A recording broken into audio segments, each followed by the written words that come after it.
আমার ছাদ বাগানের ড্রাগন গাছ থেকে পাকা ড্রাগন ফলগুলো আজকে তুলে নেব। এই সিজনের সেকেন্ড বার যে ড্রাগন ফুলগুলো এসেছিল সেই ফুলগুলো থেকে যে ফল সেট হয়েছিল সেই ফলগুলোই আজকে পেকেছে আর সেগুলোই আমি আজকে তুলে নেব।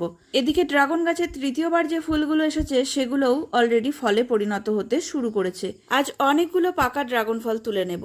তোমরা যারা ড্রাগন গাছ করছো আশা করছি তোমাদেরও গাছে এরকমই ফল পেকেছে। তোমাদের ড্রাগন গাছে কেমন ড্রাগন ফল হচ্ছে অবশ্যই কিন্তু কমেন্ট বক্সে কমেন্ট করে যেও। আর যদি ড্রাগন গাছ সম্পর্কে কিছু জানার থাকে তাহলেও সেটা অবশ্যই কমেন্ট বক্সে জানিয়ে যেও। তোমাদের কমেন্টের রিপ্লাই হয়তো সেভাবে কমেন্ট বক্সে দেওয়া হয় না, কিন্তু কমেন্টের রিপ্লাই স্বরূপ ভিডিও আমি কিন্তু আমার চ্যানেলে সবসময় শেয়ার করি। আমার চ্যানেলের ভিডিওগুলো যদি তুমি দেখতে থাকো তাহলে তোমার কমেন্টের রিপ্লাই তুমি ভিডিওর মধ্যেই পেয়ে যাবে, কারণ বেশিরভাগই আমি ড্রাগন গাছের উপরেই ভিডিও শেয়ার করি। এছাড়া অন্যান্য ফুল ফল গাছের ভিডিও কিন্তু আমার চ্যানেলে থাকে। এছাড়া ড্রাগন গাছের চারাও সেল করা হয়। তোমরা যদি ড্রাগন গাছের ম্যাচিওর ডালে চারা নিতে চাও তাহলেও কিন্তু